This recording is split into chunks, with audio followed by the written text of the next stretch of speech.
Vamos falar da reforma na Escócia e de John Knox. Tem uma história interessante que o professor Calhoun conta, uma história de um turista americano. Sabe como é que é turista americano, né? Ele não sabe nada. Então ele vai lá no outro país, ele não conhece, não sabe nada sobre aquele país. Então ele foi lá para a Escócia, conhecer a Escócia, e aí um motorista de táxi estava levando ele, um motorista de táxi escocês, levando ele de um lugar para o outro, e aí passaram em frente da casa do John Knox, onde tinha sido a casa do John Knox. E aí o motorista escocês, cheio de orgulho, chegou e disse, e aqui era a casa de John Knox. O americano ficou assim um pouco confuso e tal, e aí resolveu perguntar, não, mas quem foi John Knox? Quem é John Knox? Aí o motorista escocês, já franzindo a testa, né, meio contrariado, não gostando daquela pergunta, pegou e virou para ele assim, olha aqui, meu senhor, vai para sua casa e vai ler a sua Bíblia. É claro que John Knox não está na Bíblia, mas na Escócia ele é exaltado de uma maneira que, para aquele motorista, é quase como se estivesse, né? O Knox é o grande reformador da Escócia, é um reformador diferente. Algumas pessoas não veem ele com tão bons olhos assim, porque ele é um reformador que fez reforma pegando em armas, né? Coisa que um Calvino, por exemplo, nunca aprovou, certo? Fazer revolução. O Knox fez revolução para tomar o poder, para que os protestantes prevalecessem na Escócia. Ele foi padre, ele era um padre católico, depois foi professor, chegou a ser guarda-costas, né? Pregador e escravo, né? Que coisa mais esquisita. É que na verdade é assim, ó, eu não posso entrar em detalhes, né? Mas no meio das guerras de protestantes com católicos, eles acabaram tomando um castelo, o castelo de St. Andrew. E lá em St. Andrews os protestantes então ficaram encastelados. O John Knox era o pregador deles, fazia parte da pregação, e os franceses acabaram tomando o castelo. Os franceses sempre foram aliados dos escoceses e acabaram atacando por mar e acabaram tomando o castelo de volta.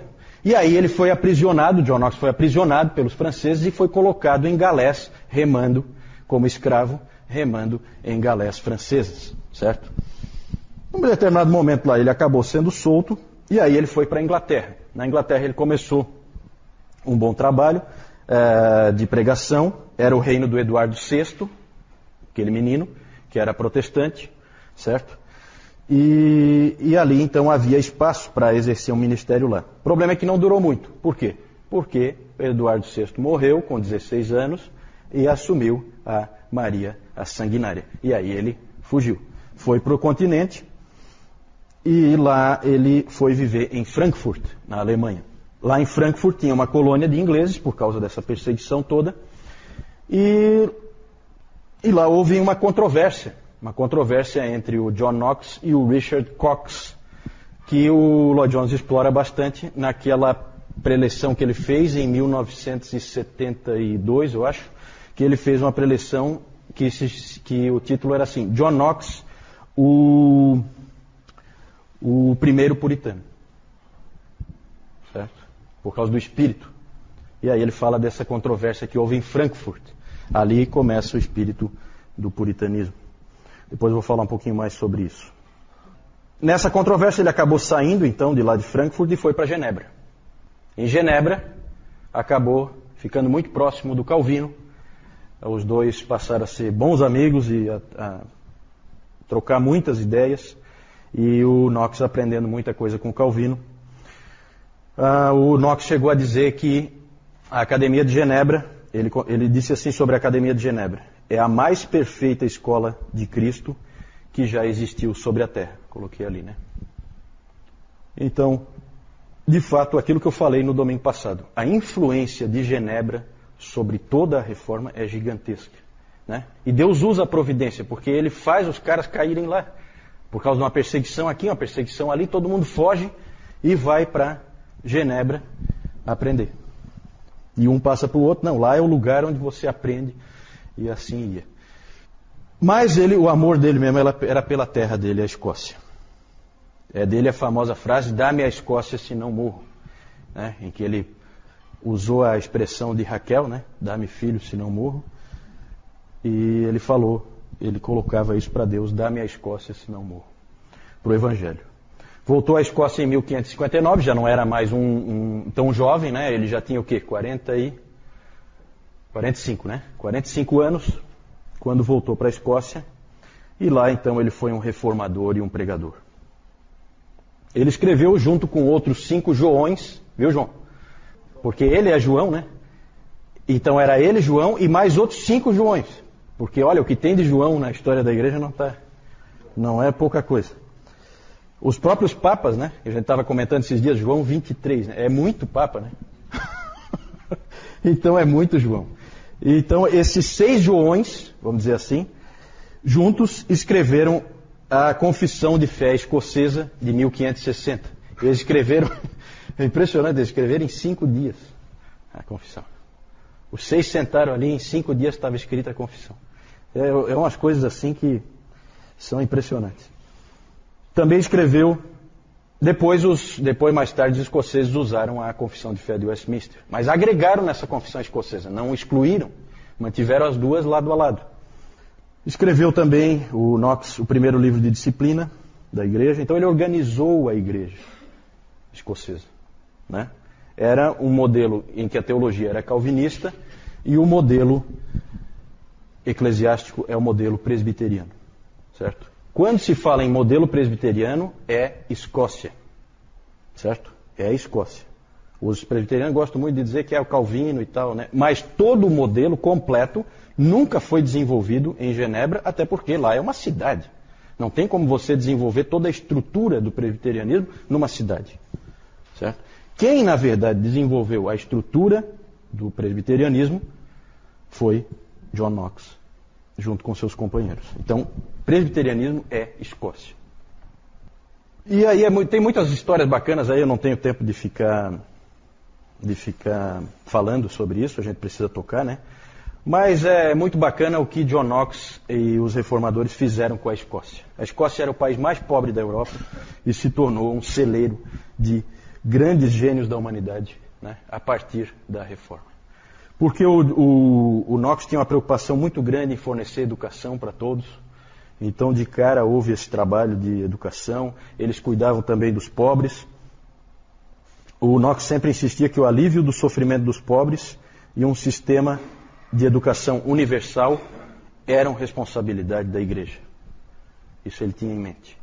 E então eles trabalharam nessa direção. E em algumas poucas gerações, então, esse país se tornou um dos grandes países do mundo. O Knox, ele foi um pregador, ele não escreveu muitos livros, escreveu alguns, mas não era um teólogo, certo? Também não é um indivíduo assim com muitas ideias originais. Ele trazia muita coisa que ele tinha aprendido em Genebra e aplicava, mas era um homem muito forte, muito dinâmico e que fazia as coisas acontecerem, certo? Ele é famoso por ter enfrentado várias vezes a rainha Maria dos escoceses, não confunda com Maria Sanguinária, certo? Hoje em dia se cria assim um clima, porque o pessoal não gosta dos protestantes, então se cria um clima, John Knox, o homem que fazia a rainha chorar, sabe? Querendo dar assim um sentimentalismo bobo, né? Aquela rainha ali é como qualquer rainha, sabe? Se ela não vai com a cara do Valdir, o Valdir está morto. Não tem esse sentimentalismo bobo, certo? É que o Knox ia em cima dela e cobrava. Na verdade, ela foi uma rainha que veio ser rainha num país protestante, sendo católica. E para o John Knox, apesar dela ter uma missa só para ela lá no castelo, para o John Knox não podia haver uma missa no território escocês. Aquilo incomodava ele profundamente.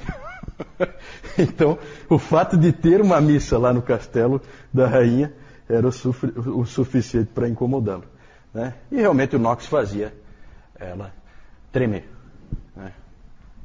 Alguns dizem até que John Knox é o pai da democracia, né?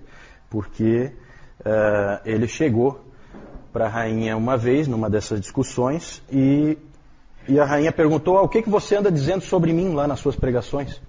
Aí ele falou, vá até lá e escute o que eu estou pregando. E aí a rainha fez aquela famosa frase, né? Mais ou menos, né? Quem você pensa que você é? dando a entender, né, que você não é um nobre, não é um duque, não é um conde, não é nada, e você vem aqui. Aí ele falou assim, o John Knox, ele falou assim, ó, eu sou um cidadão da Escócia. É isso que eu sou, né? Como qualquer outro cidadão. Então essa resposta dele é muitas vezes vista como uma atitude democrática, né? Uma coisa de um outro pensamento, né? Que não, nessa época ainda não existia. Oi? Sim, ele tinha sido um padre católico, né? Mas ele foi convertido ao protestantismo, né? É típico da época da Reforma, né? Ó, dona Carlota. Essa é a Maria Stuart, exatamente. É. Depois vai unificar, né? Já está perto aí de unificar, certo? As duas dinastias e os Stuart vão dominar Escócia e Inglaterra, Reino Unido, certo? Reino Unido. Por isso que chama Reino Unido, chama até hoje, certo? Reino Unido. Já falei, né? O Dr. Lloyd Jones, em 1972, fez uma palestra na Conferência Westminster. Está aqui nesse livro, né? Do Puritano, Suas Origens e Seus Sucessores, em que ele deu o título de John Knox, o fundador do puritanismo. Isso. Aí então o Muro da Reforma, já mostrei outra vez, o Muro da Reforma em Genebra. Esse Muro da Reforma foi construído com doações de calvinistas do mundo inteiro, certo? Ele foi construído em Genebra, é um grande monumento que tem lá. E bem no centro tem esses 4 homens aí, que eu já falei da outra vez. É o Farel, Calvino, o Beza, Theodore Beza, e ali o John Knox, certo? Então os 4 ficam no centro. Depois eu vou mostrar uma outra foto, porque ele é bem comprido esse muro. E aí eu vou mostrar que tem mais gente no muro. Mas esses 4 são os 4 centrais, tá? No Muro da Reforma. Então uma foto de John Knox, e ali ele pregando, né? Esse quadro aí é famoso porque dá a impressão de que ele vai sair voando em cima do público. Aí não dá para ver muito bem, né? Mas é porque ele era realmente um pregador fervente, certo?